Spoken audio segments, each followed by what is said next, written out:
Assalamualaikum warahmatullahi wabarakatuh. Perkenalkan, nama saya Nur Aisyah dari kelas PT-IKB, Fakultas Teknik Jurusan Pendidikan Teknik Informatika dan Komputer Universitas Negeri Makassar. Di sini saya diberi tugas UTS oleh Bapak Muhammad Asriadi, SPD, MPD, selaku dosen pengampu, yaitu sebuah tugas infografis. Baiklah, langsung saja materi pertama pada bab kedua, yaitu hakikat dan urgensi identitas nasional. Yang pertama, konsep dan urgensi identitas nasional. Konsep identitas nasional dibentuk oleh dua kata dasar, yaitu identitas dan nasional. Kata identitas berasal dari kata identity, yang dalam Kamus Besar Bahasa Indonesia berarti ciri-ciri atau keadaan khusus seseorang.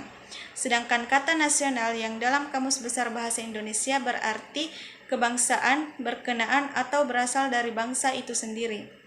Poin berikutnya, mengapa diperlukan identitas nasional? Identitas nasional sangat diperlukan, bukan hanya untuk keperluan bangsa, tetapi juga untuk keperluan setiap orang. Mengapa demikian? Supaya dapat menjadi pembeda dan pengenal antara negara yang satu dengan negara yang lainnya.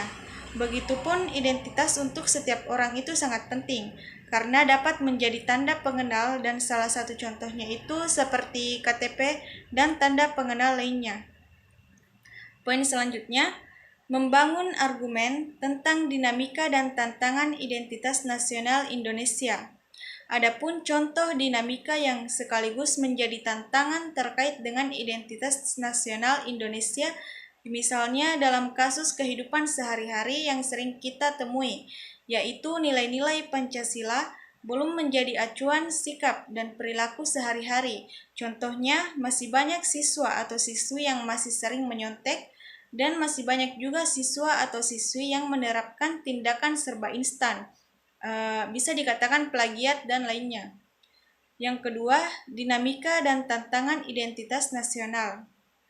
Perlu kita ketahui bahwa dinamika yaitu sebuah pergerakan atau perubahan yang terjadi pada suatu hal yang menyebabkan sebuah dampak tertentu, dan tantangan yaitu satu hal yang tanpa diadakan akan ada dengan sendirinya yang harus kita sikapi. Poin pertama dari materi ini yaitu fungsi dan urgensi identitas nasional. Yang pertama, sebagai pembeda. Dengan adanya identitas nasional, maka suatu bangsa akan menjadi berbeda dengan bangsa yang lainnya. Yang kedua, sebagai landasan negara.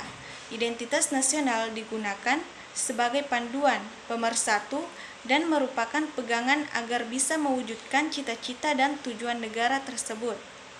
Yang ketiga, nilai potensi bangsa, yaitu selain identitas nasional digunakan untuk gambaran akan potensi dan kemampuan yang dimiliki oleh negara tersebut.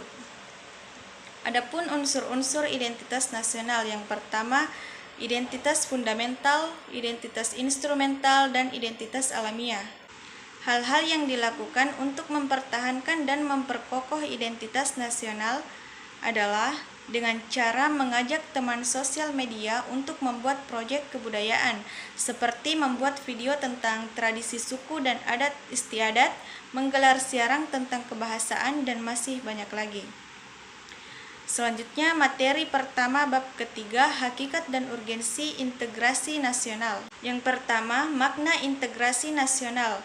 Integrasi nasional merupakan suatu hal yang mempersatukan segala perbedaan dalam masyarakat dan menjadikan suatu keseluruhan yang tidak terpisahkan, menyatukan berbagai kelompok kecil dan menyatukan sebagai suatu kesatuan bangsa. Selanjutnya, jenis integrasi. Jenis integrasi terbagi menjadi integrasi asimilasi, akulturasi, normatif, instrumental, ideologis, fungsional, dan integrasi koersif. Makna disintegrasi yaitu terpecahnya atau hilangnya persatuan suatu bangsa yang mengakibatkan perpecahan. Selanjutnya, perbandingan integrasi dan disintegrasi. Integrasi adalah penyatuan, keterpaduan antara elemen atau unsur yang ada di dalamnya, sedangkan disintegrasi adalah ketidakpaduan, keterpecahan di antara unsur-unsur yang ada. Selanjutnya, materi kedua bab ketiga, dinamika dan tantangan integrasi nasional. Poin pertama, pada masa Orde Baru, integrasi timbul melalui proses interaksi dan komunikasi yang intensif, dalam arti kelompok-kelompok yang terhimpun menjadi satu kesatuan yang membentuk jaringan-jaringan komunikasi dengan cara represif karena berhubungan dengan sosialisasi dengan nilai-nilai sosial budaya dan menjadi konsensus bersama. Selanjutnya, masa Orde Lama, sesuai dengan tujuan dan semangat proklamasi kemerdekaan, bahwa bangsa Indonesia merdeka ingin membentuk suatu negara yang berdiri di atas satu pondasi semangat, persatuan, dan kesatuan sehingga mampu mewujudkan cita-cita bangsa Indonesia yang bersatu, berdaulat, adil, dan makmur bagi seluruh masyarakat Indonesia. Hal ini ditegaskan di dalam Pancasila, sila ketiga, yaitu Persatuan Indonesia. Selanjutnya, pada masa reformasi, saat ini tantangan dari dimensi vertikal dan horizontal dalam integrasi nasional Indonesia tersebut semakin tampak setelah memasuki era reformasi tahun 1998. Konflik horizontal maupun vertikal sering terjadi bersamaan dengan melemahnya otoritas pemerintahan di pusat. Kebebasan yang digulirkan pada era reformasi sebagai bagian dari proses demokratisasi telah banyak disalahgunakan oleh kelompok-kelompok dalam masyarakat untuk bertindak seenaknya sendiri. Selanjutnya, bab 4 materi pertama, hakikat dan urgensi konstitusi negara Indonesia. Poin pertama, makna konstitusi. Konstitusi adalah dokumen yang memuat aturan-aturan atau hukum serta ketentuan-ketentuan yang pokok dasarnya bersifat baik tertulis maupun tidak tertulis yang menggambarkan tentang sistem ketatanegaraan suatu negara. Yang kedua, perlunya konstitusi dalam kehidupan berbangsa dan bernegara.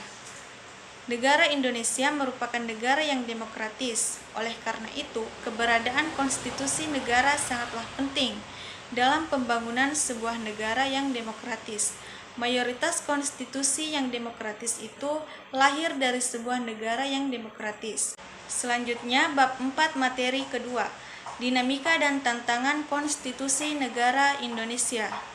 Poin pertama, hakikat dan fungsi konstitusi. Pada hakikatnya, konstitusi Undang-Undang Dasar itu bersifat 3 hal pokok, yaitu yang pertama, adanya jaminan terhadap hak asasi manusia dan warga negaranya. Yang kedua, ditetapkan susunan ketatanegaraan suatu negara yang bersifat fundamental. Adapun fungsi konstitusi Undang-Undang Dasar dalam kehidupan bermasyarakat, berbangsa, dan bernegara memiliki arti dan makna yang sangat penting. Poin selanjutnya yaitu sejarah lahirnya Undang-Undang Dasar 1945 sebagai konstitusi negara. Undang-Undang Dasar 1945 disahkan sebagai konstitusi tertulis melalui Sidang Panitia Persiapan Kemerdekaan Indonesia (PPKI) pada 18 Agustus 1945. Tepatnya sehari setelah pembacaan proklamasi kemerdekaan Indonesia. Penyusunan Undang-Undang Dasar tahun 1945 berawal dari Jepang yang tidak menepati janji untuk memberikan kemerdekaan bagi bangsa Indonesia.